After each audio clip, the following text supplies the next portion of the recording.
तो दोस्तों आज की हमारी वीडियो है मुर्गों की चंडी के बारे में। तो शौकीन लोग अक्सर चंडी से बहुत परेशान होते हैं कि मुर्गों में चंडी पड़ जाती है, जिससे मुर्गा लड़ने के भी काबिल नहीं रहता, उसके ज़ख्म आ जाता है, चलने फिरने से भी जो है तंग हो जाता है और हत्ता कि ब्रीडिंग के लिए भी नहीं रहता, ब्रीडिंग के काबिल भी नहीं होता, क्रॉसिंग करने से भी तंग होता है। तो अस होता अमूमन ये है कि हमारे जो शहरी लोग हैं, शहरी शौकीन हैं, वो छतों पे अपने जानवर रखे होते हैं, पक्की छतें होती हैं, पक्के खुड्डे होते हैं, पक्की जगह पे उछलना, कूदना, चलना-फिरना होता है, जिससे उनके पंजों के नीचे बिल्कुल बिल्कुल तली जो है, पंजे के नीचे तली है, इस जगह पे काले स्याह रंग का सख्त एक मवाद बन जाता है, एक पथरीला सा जगह बन जाती है, पत्थरनुमा सख्त, उसे चंडी कहा जाता है। शौकीन लोग अच्छी तरह जानते हैं।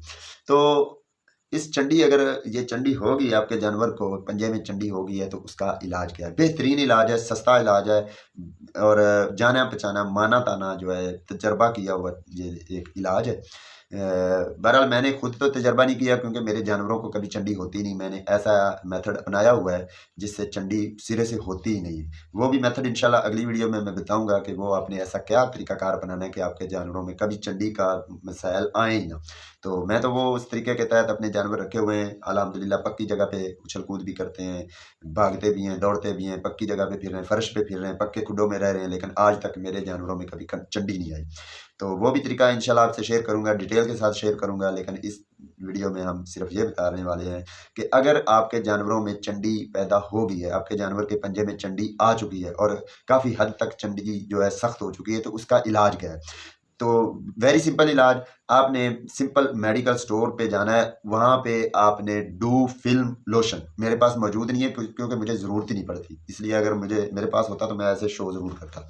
बहरहाल आपने do film lotion, DUOFILM film, do film, JPJ आपके सामने शो हो रहा है। डू फिल्म लोशन ले लेना है, अगर ये ना मिले तो आपने वोर्टिकॉन क्रीम, वोल्टिकॉन क्रीम, WARTICON, वोर्टिकॉन क्रीम आपने ले लेनी है जिसका JPG आपके सामने शो हो रहा है। इन दोनों में से आप ले लें, डू फिल्म ज़्यादा बेटर है, आप कोशिश करें कि डू फिल्म ही लें। अगर डू फिल्म नहीं मिलता फिर आपके पास सेकंड ऑप्शन है कि आप वोर्टिकॉन क्रीम ले लेते हैं।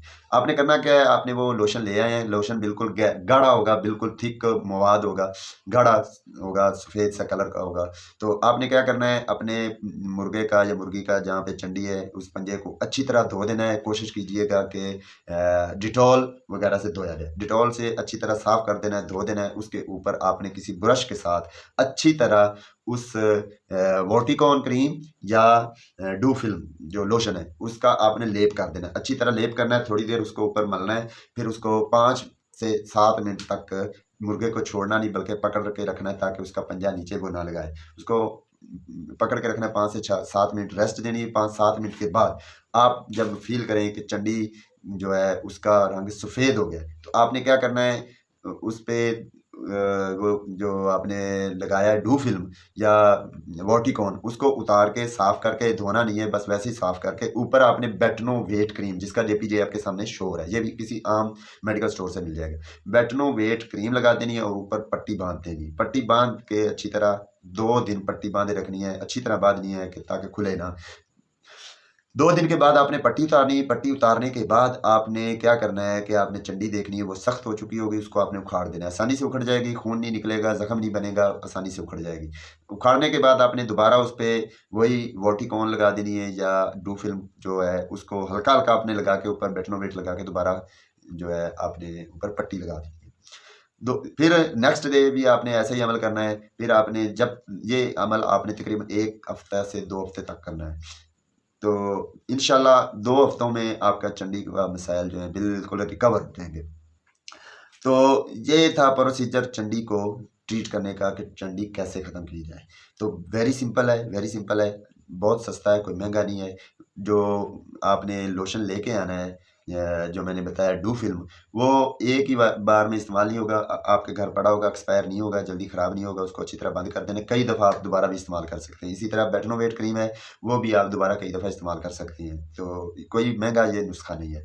तो उम्मीद करता हूँ आपको मेरी दी गई इन्फॉर्मेशन अच्छी लगी होगी। मैं फिर बता रहा हूँ, ये मैंने खुद तजर्बा नहीं किया, दूसरे उस्ताद लोगों से सुना है, उन्होंने तजर्बा किया हुआ है। मैंने ये खुद तजर्बा नहीं किया क्योंकि मेरे मुर्गों में कभी चंडी आई नहीं है। मुझे ऐसा इत्तेफाक हुआ ही नहीं कि मुझे इसका इलाज करना पड़े या कोई ट्रीटमेंट करना पड़े। मैंने इसका सदैव पक्का किया हुआ है, कभी चंडी नहीं आई।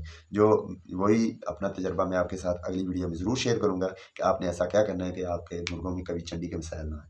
तो हमारा टॉपिक तो यही था चंडी का। उम्मीद करता हूँ आपको मेरी इन्फॉर्मेशन दी गई पसंद आई होगी। अगर पसंद आई हो तो शेयर कीजिए।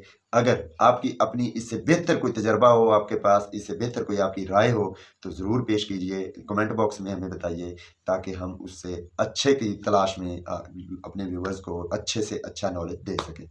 क्योंकि ये नॉलेज अगर किसी का भी फ़ायदा करता है तो ये सवाब जारिया है और नेकी है। नेक नीयति होनी चाहिए, नीयत होनी चाहिए। जानवर हैं, अल्लाह के पैदा किए हुए जानवर हैं, इनकी केयर भी हमने की है। अगर हमने रखा है इनको तो इनकी केयर भी हम पे लाज़िम है। क्योंकि एक हदीस मुबारका है कि जिसका मफ़हूम मैं बता रहा हूँ कि हर इंसान से, हर बंदे से उसकी रैयत के बारे में पूछा जाएगा। तो जिसने मुर्गियाँ या कोई भी जानवर किसी किस्म के रखे हुए हैं तो वो उसकी रैयत में शामिल है। तो यौम हिसाब के दिन हमसे इनके बारे में पूछा जाएगा कि इनकी तकलीफ़ में, इनकी परेशानी में, इनके मसाइल में हमने इनका ख़्याल क्यों नहीं रखा? इनकी खुराक में, इनकी वैक्सीनेशन में, इनका हमने क्यों नहीं ख्याल रखा? जिस तरह हमारी अपनी औलाद हो तो हम उनका बड़ा ख्याल रखते हैं, उसका प्रॉपर एक वैक्सीनेशन करवाते हैं, सारे मामलात करते हैं। ऐसे हमारे जानवरों को भी अपनी औलाद की तरह हमें रखना होगा, क्योंकि ये हमारे ज़िम्मे है। तो अल्लाह पाक हमें हमारे शौक़ को सलामत रखे। अल्लाह पाक आपको, आपके अहल खाना को हर परेशानी से महफूज़ फरमाए, आपके ईमान को सलामती बख्शे। अल्लाह आपको दीनो दुनिया में सरखुरी अता फरमाए। आमीन। इसी दुआ के साथ ही इजाज़त चाहता हूँ। अल्लाह हाफ़िज़।